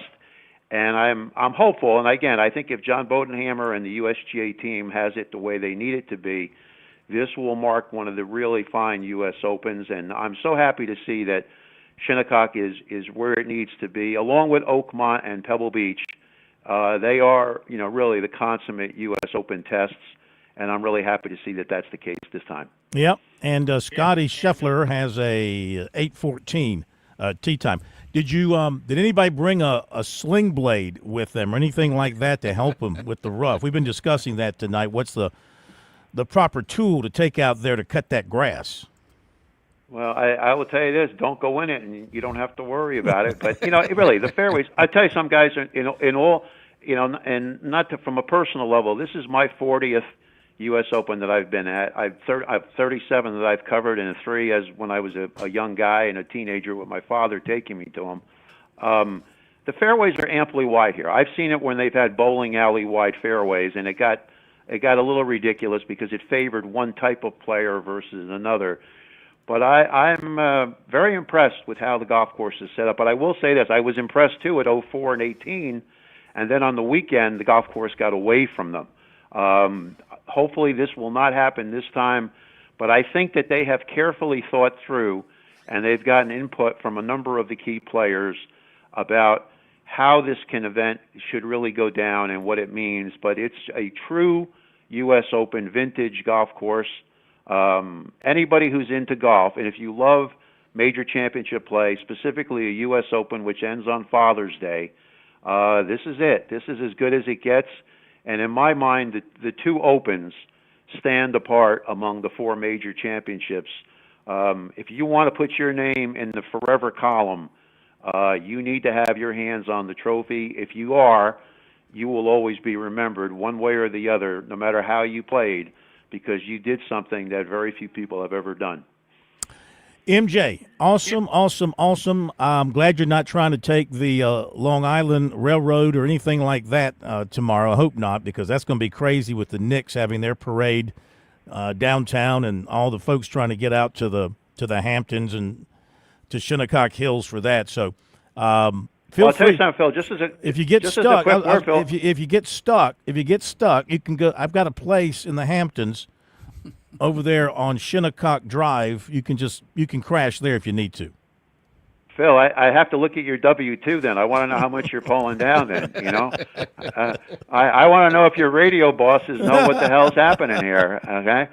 I mean, that's news to me. I will tell you, for most people don't know this, if you do go to the Open, the best way to go is LIRR. There's a station right adjacent to the entrance. It sure will beat sitting in traffic, which will take you anywhere from, who knows, it could be anywhere from 2 to 5 hours to get from New York City. But it'll be interesting. I'm looking forward to it. Yep. And I'm sure everybody who's in South Carolina is looking to dial in and see what happens this weekend. You have a great time tomorrow. Look forward to talking to you tomorrow night. Thanks, MJ. Guys, take care. Thank you. MJ Ward. He is a product of New York, but he is a son of New York, but he's a product of South Carolina since he came down here and went to school. So appreciate him being on with us tonight. He'll be with us the next 2 nights as well. Recruiting will be coming up after the break.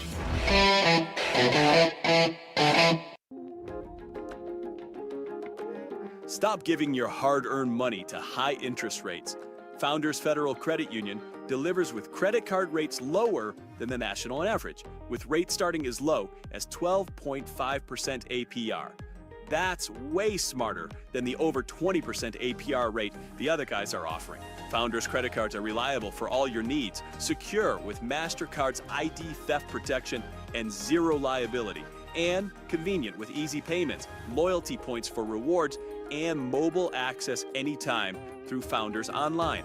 Experience the difference with Founders' lower cost, peace of mind, and effortless use. Take control of your finances right now. Visit foundersfcu.com/cc or an office near you to get your card today. Membership qualification required. Terms and conditions apply.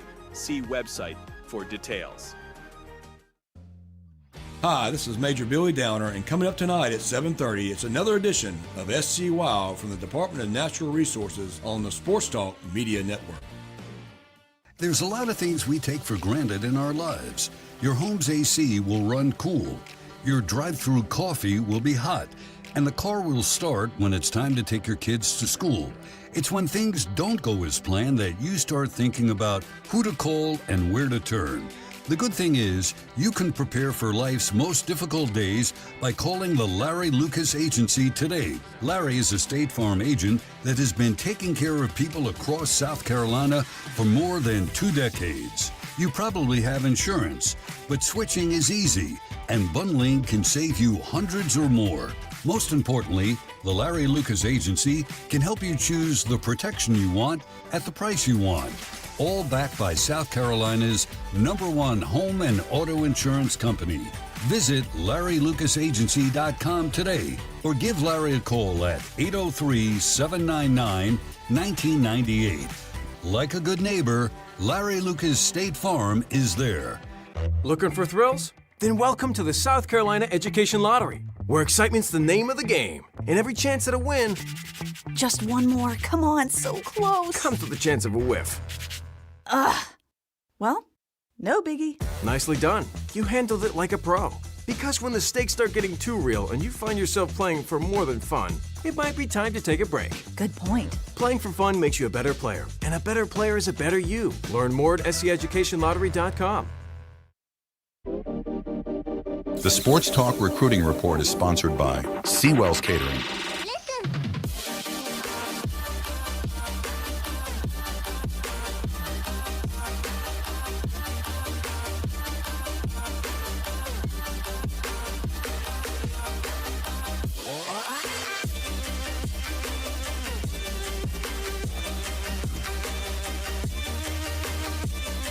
Okay, let's give you the recruiting report tonight. It is brought to you by Seawells. All right, the plumber's telling me that tomorrow is extra special at Seawells. What you got? Well, tomorrow it's a roast beef Thursday at Seawells. Okay, that's good. Yes. Southern fried chicken, sausages with peppers and onions, and lemon pepper and hot wings. All right, so a big Thursday over at Seawells, 11 to 2 for the daily luncheon buffet. And, of course, reach out to them. Let them help you with your needs when it comes to putting on a great event, and you want the best in the catering business for execution and cleanup and delivery and preparation. It's just Seawells. Last time I was there, I told them that there was going to be a retirement party soon. So at 803-771-7 – are you retiring? No, I'm not. You are. 771-7385 and SeawellsCateringSC.com. SeawellsCateringSC.com. 803-771-7385. So South Carolina commitment today, football, Clayton Lee, offensive tackle, 6'7", 315, took an official to USC this past weekend. Florida, Virginia Tech, UCF, Pittsburgh, and NC State were other offers. Other officials were UCF and Virginia Tech, and he canceled one to NC State for this weekend. He's the 9th commitment and the 3rd offensive lineman for the Gamecocks class. But they missed on defensive end Chris Whitehead, who visited this past weekend. He committed to LSU. And according to the Gamecock show, the morning show, these are it's J.C. Sherbert and those guys over on what is now the Big Spur and inside the Gamecocks, trying to get all the names right. They reported this morning South Carolina no longer is pursuing wide receiver Amari Patterson. They've pulled out, did not give any specific reasons why. To me, that's a bit of a surprise. I think it's a surprise to everybody who follows recruiting around here because he looks like one of the better players in the state. Had really impressive numbers in high school. Last year, over 1,000 all-purpose yards, 10 touchdowns, 48 catches, 877 yards. Really good speed. Really good speed at 6'2", 197. So he's kind of a taller guy. Offers were South Carolina, Florida, Florida State, Arkansas, Virginia Tech, Georgia, Kentucky, Vanderbilt, LSU, North Carolina. Now, offers are one thing. People pursuing you is another. And maybe here at the end of the day, people have decided for whatever reason not to pursue in some cases. North Carolina, I mentioned them. Yeah, they're in the mix there as well. So we'll see what happens there. But South Carolina no longer involved. The USC basketball team getting 6'9", Hugo Lopez from Spain, 22-year-old, played professional basketball in Spain, averaged about 4 points per game this past season, about 11 minutes per game, 3 points and 4 rebounds this past season. South Carolina back to football, offered 2028 quarterback Chandler Dyson, who's 6'3", 225, out of Warner Robins, Georgia, put on a strong performance at camp in Columbia recently. Kendall Briles and Shane Beamer, they offered him after seeing him. 2,138 yards, 16 touchdowns this past season. Florida State, LSU, Nebraska, Georgia Tech, North Carolina, Ole Miss, Troy, UAB, and others were offers. 2029 offensive lineman Jordan Lewis and his teammate running back Carter Nash were both from Dorman, were both offered by North Carolina. All right, that'll do it. SC Wild is coming up after the break. On Point Weather, brought to you by our friends at Palmetto State Armory. On 107 The Point. Here's tonight's forecast. Well, we're not cooling down lunch. Our low dip's down to 75. Tomorrow, about a 40% chance. We get some afternoon and evening showers, the high topping out at 90. Friday's rain chances increase to 60%. Expect heavy thunderstorms on and off during the day. For the weekend, nicer, a blend of sunshine and clouds. Highs around 90 each day. I'm Cal Moss with your On Point local weather.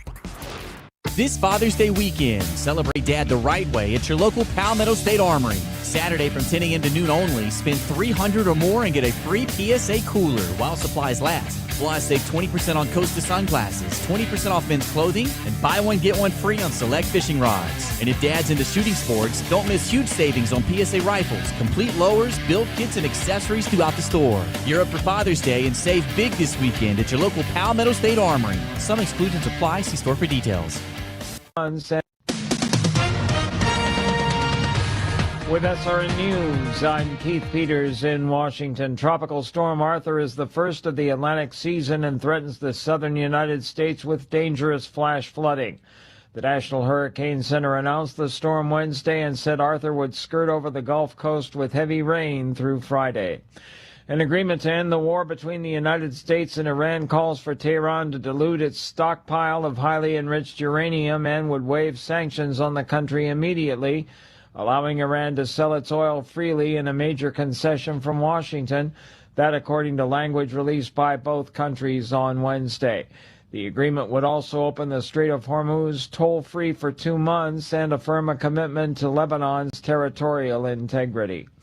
On Wall Street, the Dow down by 507 points, the S&P lower by 91. More at srnnews.com.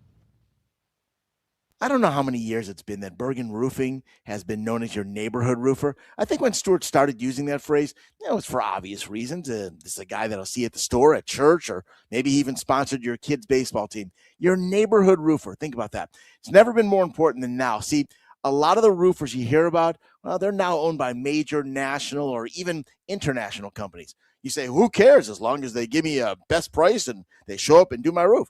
Really, I want you to think about this. If Bergen Roofing repairs or replaces your roof, they'll be here to back up their work. That's why Stuart and his team, well, they won't ask for any money up front and they won't take a payment until they finish the job and you're completely satisfied. Because Stuart isn't afraid to see you out at church or at a restaurant or a game. He's the best in the business, and I know. He's done my roof. He's even done the Money Coach's roof. Bergen Roofing is your neighborhood roofer, and that does matter. Call Bergen Roofing today, 798-ROOF. That's 798-ROOF.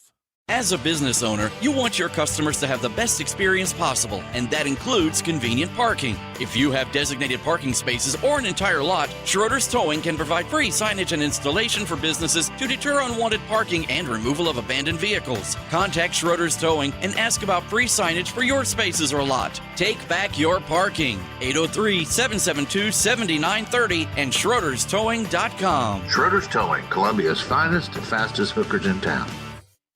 South Carolina summers are hot and humid and hard on your air conditioner. When your home stops feeling comfortable, call Sweet Comfort Services. We're family owned and operated with over 30 years of heating and air experience. From service and maintenance to complete system replacement, we're here to keep your family cool. We'll even meet or beat any quote from a licensed competitor. Schedule your appointment online at sweethvac.com or call 803-331-8143. Sweet Comfort Services, comfort you can count on.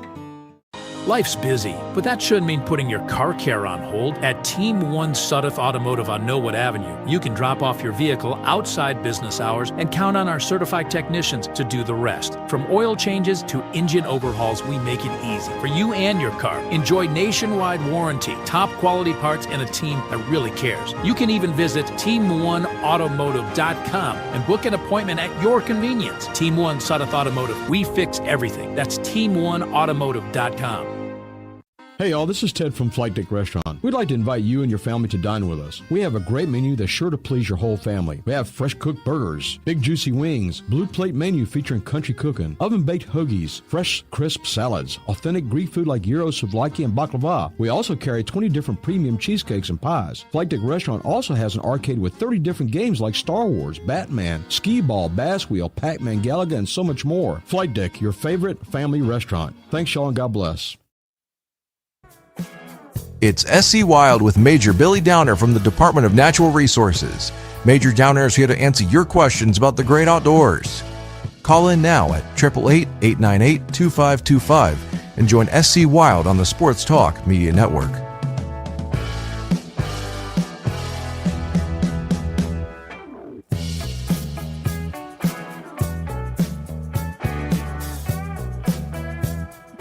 Well, even the good major gets a vacation every so often. Hardest working man in the outdoors, Major Billy Downer, not with us tonight for this edition of SC Wild from the Department of Natural Resources here on Sports Talk. However, coming in out of the bullpen, we have got a very capable replacement as Michael Thomas is joining us tonight from the Department of Natural Resources, and his subject tonight is something very important here in the state of South Carolina. You know, you see abandoned cars all over the place, all over the state, junk cars piled up in some cases.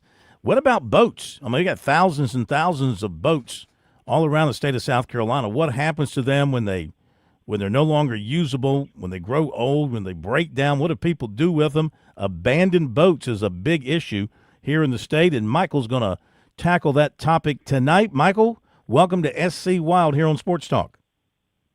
Yes, sir. Thank you for having me. Happy to be here and hopefully, open some eyes and let the folks out there know, what they can do when they're seeing abandoned vessels, along the state's waterways from the mountains all the way down to the coast. We're we picked this up pretty much hot and heavy about 6 years ago. We started down the coast. There was a certain area that had a pretty good concentration of abandoned boats in Georgetown County. It was downtown. These boats obviously pose a huge environmental hazard, but they're an eyesore as well. They're a navigation hazard, partially blocking channels, on the coast, in the lakes, like I said, rivers. So we started to address them, and once we started to address them, there was a law in place, but that law, it took about 90 days to deem a boat abandoned, where we could lay hands on it and remove it. It went through a process of identifying the boat, tagging the boat, sending certified letters out to the last previously known owner, whether it be documented through the Coast Guard or registered through South Carolina or another state. So it's quite a lengthy process, and some of those vessels, if they were floating or partially floating, within 90 days, a lot of these vessels would just go ahead and sink, which the cost of removing it goes up, in the worst condition. And, if we got one floating and we can get it cleared, then, obviously the cost is down more getting it there. And then, obviously funding was an issue back when we first, really started to address these. There was no money set aside, for this. So we were, for lack of a better term, we were beg, borrowing, and stealing. And fortunately, a lot of the local county and city governments were responded, with overwhelming support by sending, track hose and dump trucks and hauling this stuff to the dump for us, once they were cleared. And, we'd bring them we'd tow them. We would use our dive team to float sunken ones. We'd float them up, get them to these, designated areas, and then take them out. And the county was doing this, on their own dime. So Georgetown and Beaufort's kind of where we started. And then obviously as we started doing those, Horry jumped on board. Charleston County's jumped on board. We've had outpouring support. Colleton County's now on board. So we've had a lot of support, back under the old laws, from a lot of private organizations. Wounded Nature has been a big help. They're a nonprofit that enlists the help of wounded veterans, our veterans in general, just to come and help at these cleanups. They help tow boats for us. So we just got an outpouring of support, and then it just expanded from there. Now I was looking at some numbers earlier. We're close to over 200 boats being taken out of the water in 6 years. And, DNR may not have had a direct, we may not have been the direct source for getting the boat pulled, but we either did the investigation on it and got it cleared, and a nonprofit or a county government or somebody took it out, or we got it cleared and, somebody, a private citizen would take it out. So a majority of them, we've had our hand in some degree, but 200 boats out of the waterway, that was a big push and a big help. And now we're wide open on it. I mean, we're constantly getting calls. We're staying on top of them, and we're trying to expand it statewide. We've gotten some out of Lake Marion. We recently had one in Greenville County, and we were prepared to start the process on that. And somebody came and got it out the water, which is what we want. We want whoever's responsible for the boat. If you own the boat, and they're ultimately responsible. One big thing that occurred is last year, a new law went into effect. Senator Campson and really the entire legislature, they got behind this. They gave the new law. What it did is really shorten that time frame that it takes to deem a boat to be abandoned, and it added another component of it. It can be an abandoned or a derelict vessel, and there's a pretty significant difference in them, but both of them, the time span from 90 days to, let's say, worst case scenario would be like 52 days it would take us to get a boat out from the time we identify it, or it's made known to us and we go out and survey it, and then tag it as either abandoned or derelict. We're able to get the boat out in much less time, which reduces the state of that boat being partially sunk to going completely submerged, or floating to partially.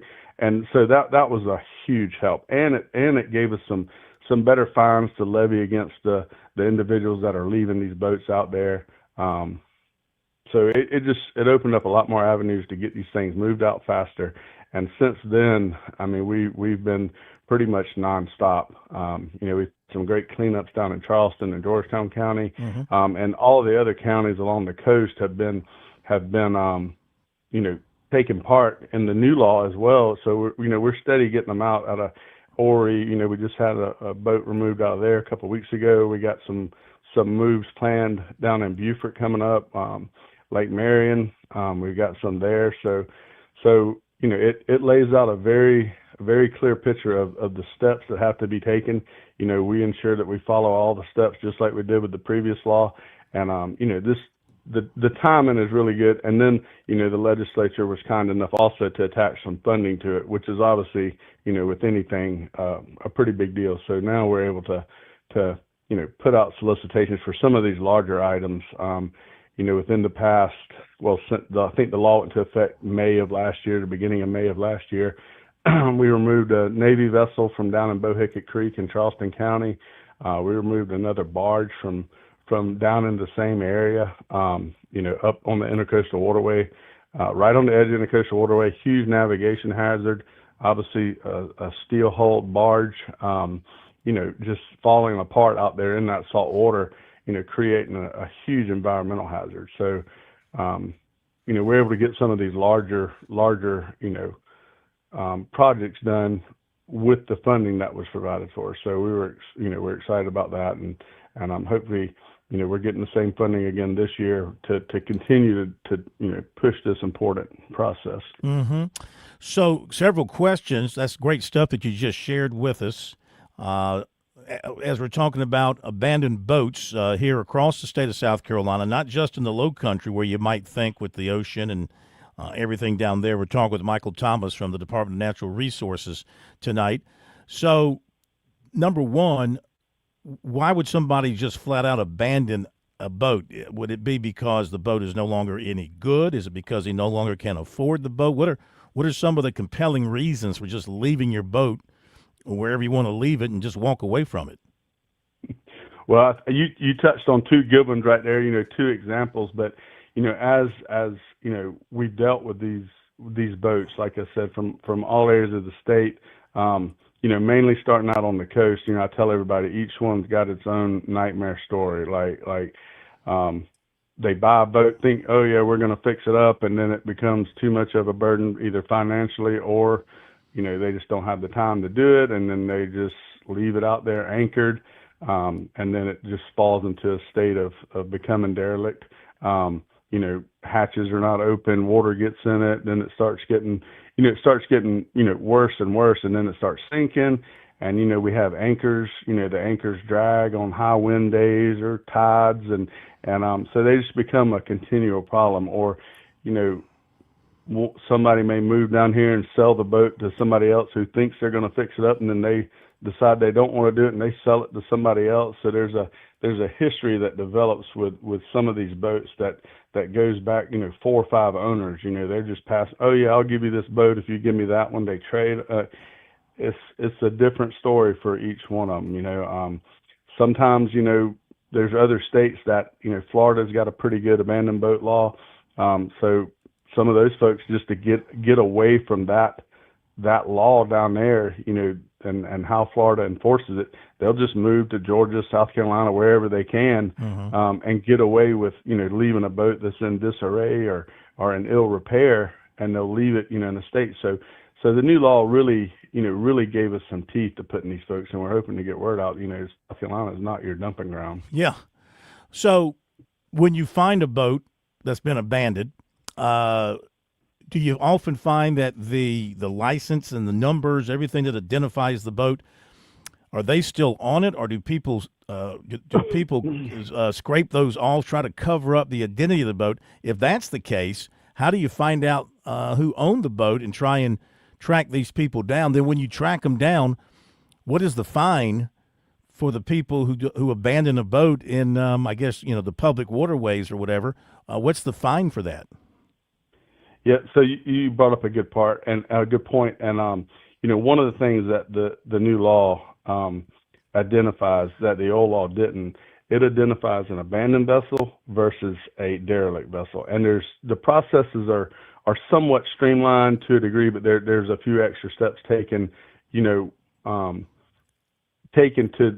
determine, ownership. If ownership can't be determined, then it goes another route. But it all ends up, within that worst case scenario, 52-day time period where we're able to get the boat out. So an abandoned boat under the new, the new law it's one where it does not have any kind of visible identifier. The hull ID, attached to nearly all boats, somewhere on it, and there's usually one on the back of a boat, on the on the starboard side. If that's not there, sometimes there's some hidden ones on some boats, and our investigators, they'll help us look. They'll tell us where to look. They actually come down and help do them. So an abandoned vessel is one where we can't find a visible identifier. The state numbers on the side are gone. Mm-hmm. There's no even ghost lettering. If we can find some kind of ghost lettering, usually we can run that down and have a starting point somewhere.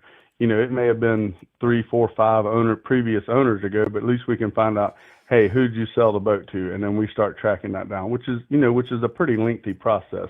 But the old law and the new law, they both safeguard. We're not going to go out there and take somebody's boat who's actively keeping it up, who's maintaining the boat, who's checking on the boat.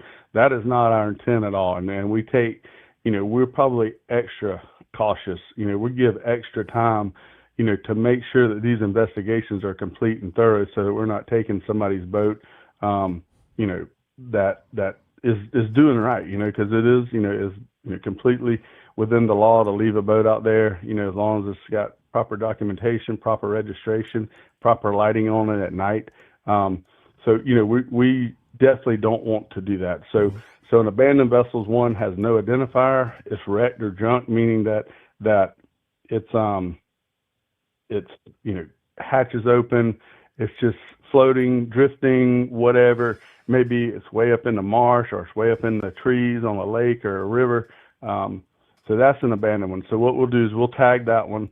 It'll stay tagged 10 days. And like I said, we don't have anybody that, we know to call because there's no identifier on. Sunken vessels, we went as far as sending our dive team down to either try to float the boat up so that we could try to find an identifier on it, whether it be a state number or a hull ID number, whatever it may be, so that we could start the investigation process. So abandoned, no identifier, it's tagged, it goes through the time.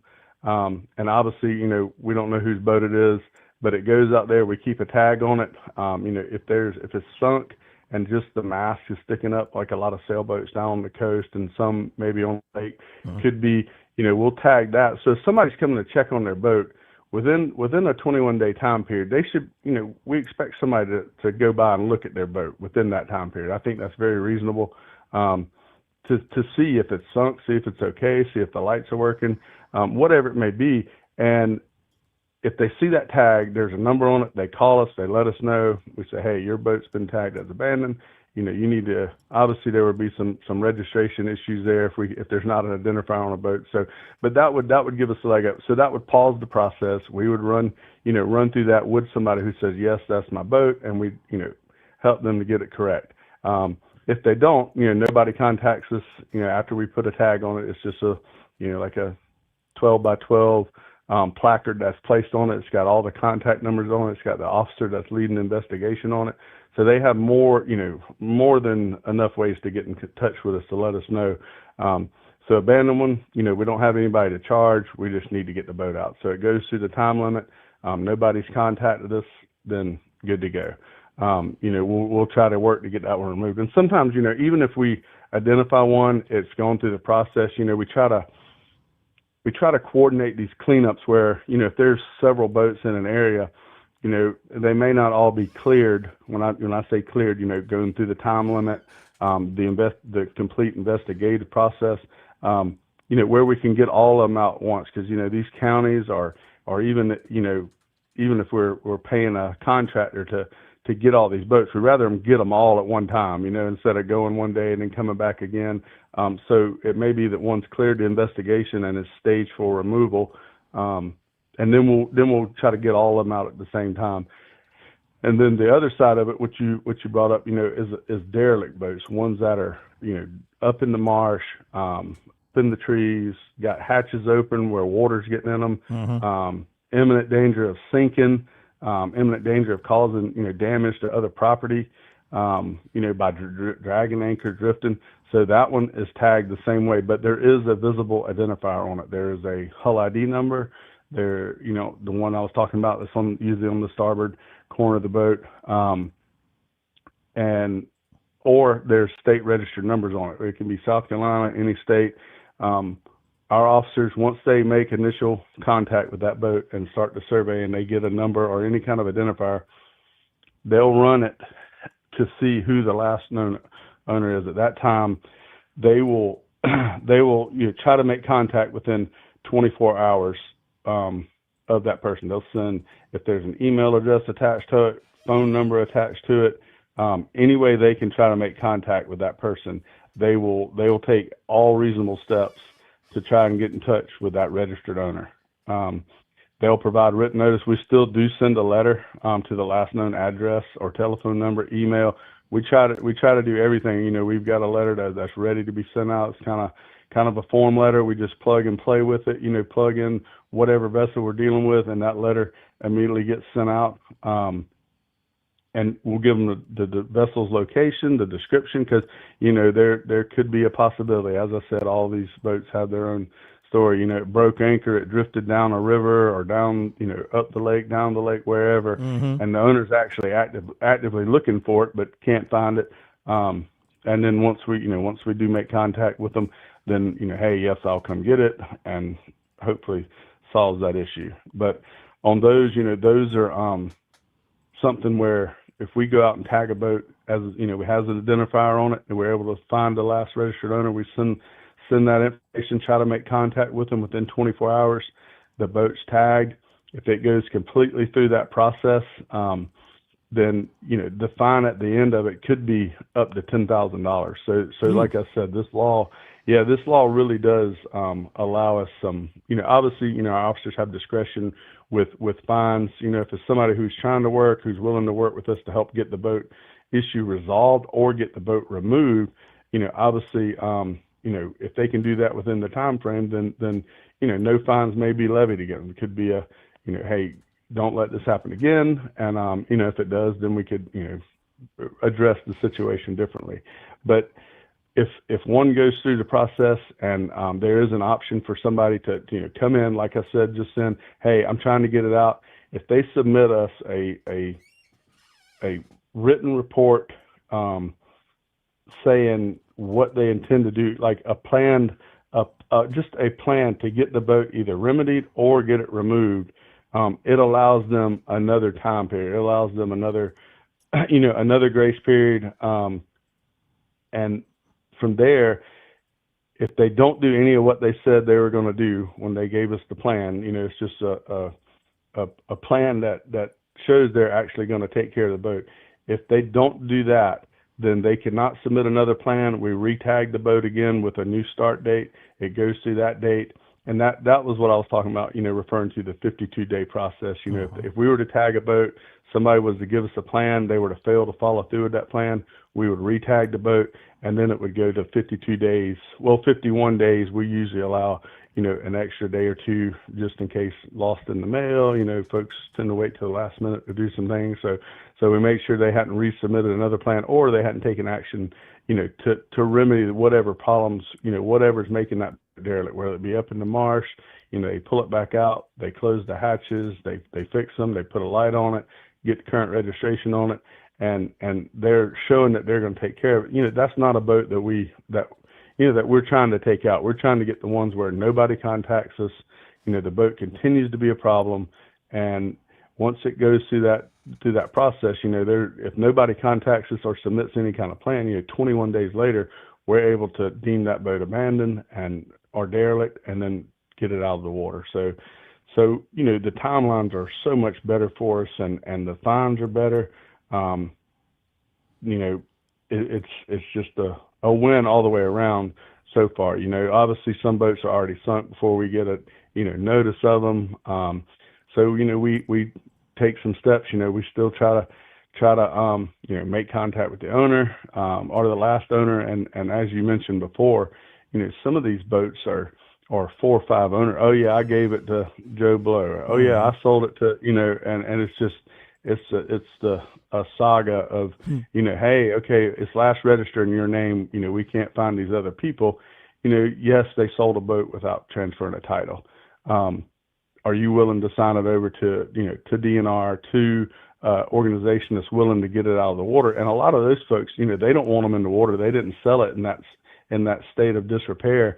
they sold it thinking somebody was going to enjoy the boat or whatever, and by no means do they want it to become any kind of environmental hazard or navigation hazard, and they're like, yeah, we're completely out of it, like, please get our names out of it. So we have a lot of, compliance stuff to where previous owners who have, sold the boat, or, I can't remember who I sold it to, after our investigation's over, if we think that's the course of action that was taken on that boat, and we can get a clear title on it, or we can get a letter stating that they, an affidavit pretty much stating that they are willing to give up ownership of that boat, then, it's clear. And then that one gets removed too, and sometimes that can be a quicker process. That can happen within the first 24 hours. Hey, I don't have that boat. I sold it 10 years ago. And so we can speed the process up that way too. So, because time is not our friend in these boats. They're continually wasting away. They're continually becoming a problem. And believe it or not, once you see one boat anchored in an area, they seem to congregate there.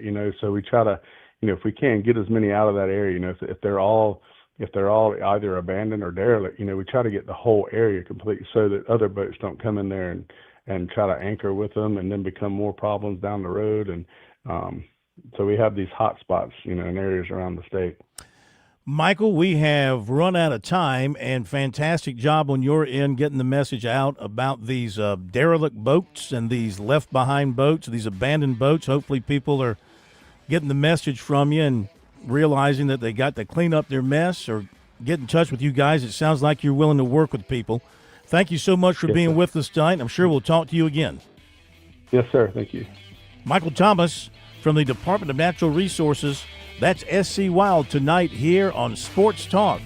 And that's all we got on this Over the Hump Wednesday. We'll see you tomorrow.